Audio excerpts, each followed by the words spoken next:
She used to call me just a kid. Not in a mean way, not with a laugh, but the kind of offhand remark that stuck longer than it should have. Like she wanted to put distance between us, even when we were standing in the same kitchen. Most mornings started the same.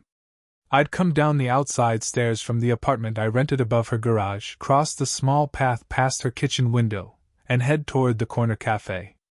If she was already at the sink, she'd nod, half-smile, and I'd lift a hand like I wasn't sure if I was waving or just brushing away air. That morning was gray, the kind where the sky looks like it hasn't decided what season it is yet. The cafe was half empty, the kind of quiet where you could hear someone's spoon touch the inside of a mug 2 tables over. I slid into the corner seat I always took, opened my notebook, and stared at the page like I had something worth putting down. She walked in maybe 10 minutes later. Not surprising, she came in often, always ordered tea, sat by the window. But seeing her before I expected to always did something to my chest. She spotted me, paused just a second too long, then came over instead of taking her usual seat. "You're here early," she said, setting her bag down on the opposite chair. "Couldn't sleep." I tried to sound casual, though I'd been awake since before sunrise. She nodded, eyes scanning the menu she didn't need. "Coffee this time?" "Same as always," I said. "Black. Burned enough to wake the dead." Her mouth twitched at that. "You and your funeral coffee." I folded the corner of my napkin, pressing it down flat with my thumb. It was something to do with my hands, because otherwise I might have watched hers too closely, the way her fingers tapped once against the table before settling. The server brought her tea, my refill, and then there was silence. Not uncomfortable, exactly. Just waited. She sipped, winced a little, it was hot, and set the cup down carefully, like she was measuring the sound it made on the saucer. "You're too young to drink coffee like that," she said after a while, leaning back. I raised an eyebrow. "And how old do you think I am?" Her eyes flicked up, then away, almost like she regretted the question the moment she asked. "Just a kid," she murmured, but softer this time, not sharp. Almost like she wanted me to argue. I didn't. I just let it hang there, folding the napkin into smaller and smaller squares until it couldn't go any further. Outside, someone's dog barked. A truck rumbled past. Normal sounds, but in that moment, every one of them felt louder than us not speaking. Eventually, she pushed her chair back. "I should go. Laundry's waiting." I nodded, though my chest tightened a little at the thought of her leaving. She picked up her bag, hesitated like she had something else to say, then just touched the back of the chair with her hand before walking toward the door. I watched her go, notebook still blank in front of me. My phone buzzed when I finally picked it up to check the time. A text. From her. "Don't make dinner plans tonight. I need a favor." I stared at the screen, pulse quickening, napkin still crushed between my fingers. Whatever line she thought she'd drawn between us, it felt like she just smudged it. She texted me just before 6. "Come by when you're done. Back door." It sounded casual, but the words carried weight. I walked over anyway, notebook still in my bag, trying not to read too much into it. Her kitchen smelled faintly of detergent and lemon. A basket of folded laundry sat on the table, and she was standing by the stove, sleeves rolled to her elbows. "Couldn't get the pilot light to stay on," she said, gesturing toward the oven. "I thought you might know better than me." I crouched down, fiddled with the switch, and struck a match. The flame caught instantly. "Easy." I felt her watching me though, arms crossed, leaning against the counter like she was studying something she wasn't sure she wanted to understand. "That's it?" she asked. "That's it." I dusted my hands off, straightened up. "Guess you didn't really need me. Maybe I just wanted the company," she said, so soft I almost missed it. The words stuck. I nodded, pretended to busy myself with the laundry basket, like it needed rearranging. One of her shirts, plain, soft cotton, slipped slightly, and without thinking I smoothed it back into place. My hand lingered too long on the fabric before I pulled away. She poured tea into 2 mismatched mugs and slid one toward me. "Sit." It's been a long day. We sat across from each other, steam rising between us. She tapped her fingers against the ceramic. I used to do this with my son, she said suddenly. Tea after dinner? He hated it. Always wanted soda. I looked up, surprised she'd mentioned him. He was away at school, older than me by a year or two. That fact alone should have been enough to keep me in check. Do you miss him? I asked carefully. She gave a small laugh, though her eyes stayed fixed on the mug. Every day. But you can't say that out loud too often, or people think you're clingy. You're supposed to let go. The silence that followed felt heavier than before. I sipped my tea, even though it was too hot, burning the edge of my tongue. It grounded me. I wanted to tell her something back, something that matched the honesty she just offered. What came out was quieter than I intended. I haven't talked to my dad in years. He calls sometimes, but I never pick up. She looked at me then, really looked, and her expression softened, almost like she recognized the part of me I rarely let anyone see. That's a hard thing to carry, she said. For a second, I imagined what it would feel like if she reached across the table. The thought alone made my pulse skip. Instead, she only pushed the sugar bowl toward me, even though she knew I never used it. Sweeten it, she said. Life's bitter enough.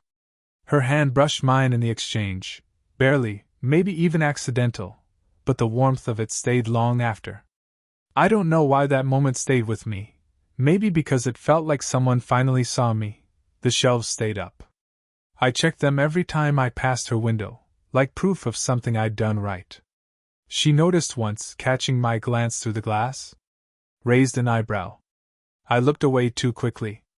A week later, she asked if I wanted to walk to the market with her. Just easier to carry things with too, she said, but she carried the heavier bags anyway. We didn't talk much on the walk back.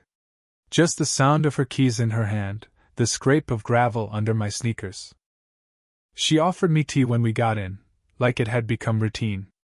I sat at her table, tracing the rim of the mug with my finger. Your friends don't mind you hanging around here all the time? She asked suddenly. I blinked. I don't really have friends like that. She studied me, head tilted. You're 22. You should be out, doing things. Like what? I tried to laugh it off, but it came out thinner than I meant. Her lips pressed together, like she wanted to say something else but thought better of it. Instead, she stood and started unpacking the groceries. I got up to help, sliding jars into cupboards, brushing against her once or twice in the narrow space. Each time, I pulled back too fast. Halfway through, there was a knock at the door. She froze. It was her sister, older, louder. The kind who talks with her whole body. She stepped inside without waiting, eyeing the bags on the counter, then me. Ah. The tenant, she said, smile sharp. Helping out? Yeah. Just groceries. My voice felt too tight. Her sister gave me a look I couldn't read, then turned to her. You coming Saturday? I'll pick you up at 7. I don't know if you need to get out more. A quick glance my way, then back at her. Not hide away in here. Something passed between them, unsaid, sharp. She finally nodded too quickly, and her sister left in a rush of perfume and noise. The silence afterward felt heavier than the groceries still on the counter. She always does that, she muttered, rubbing her temple. I wanted to ask what that meant. Instead, I shifted the last jar into place and stepped back. You should go, she said softly, though her eyes lingered on me longer than her words allowed. I hesitated. My hand hovered on the back of the chair like hers had once. She didn't move. For a second, just one, I thought maybe, if I leaned closer, she wouldn't stop me. But the moment bent, then broke. She looked away first. I left, heart pounding, door clicking shut behind me. On the stairs, I realized I hadn't said goodbye. And maybe that was why my chest felt like it was carrying something heavier than groceries. It rained the next evening, thin and steady. The kind that didn't flood the streets but sank into everything slowly. I saw her through the window, sitting on the couch with the light off, just the glow of the TV flickering across her face. I almost kept walking. Almost. But I found myself knocking anyway. She opened the door barefoot, sweater sleeves pushed over her hands. "You'll get soaked out there," she said. "Already did." I tried to smile. "Want to walk?" Her brows lifted. "In this weather?" "I don't mind." She hesitated, then grabbed her umbrella. We walked down the block in silence, rain drumming soft on nylon. When we reached a small park at the corner, she stopped, then sat on the wet bench like it didn't matter. I sat beside her. The umbrella barely covered us both. For a while, we just listened, to the rain, to the cars hissing past, to the kind of quiet you only get when the world seems busy with its own noise. Finally, she said, "My sister thinks I'm wasting my life." I turned to her. "Are you?" Her laugh was short. "Depends what you call wasting. Staying still. Staying safe. Drinking tea and watching the same shows every night. That doesn't sound wasted." She glanced at me then, eyes searching. "It sounds lonely." I didn't answer. My throat felt too tight. Her hand rested on the bench between us. Close. Close enough that I noticed every raindrop that slid from the umbrella edge and landed near it. "You shouldn't spend so much time here," she said softly. "People will talk. You'll regret it later." "I won't." My voice surprised me. Too certain. Her eyes flicked away. She pulled her sleeve over her hand, like hiding it. "You're just a kid. You think everything feels permanent at your age. I'm not." I started, then stopped. The rain filled the gap. She looked at me then. Really looked.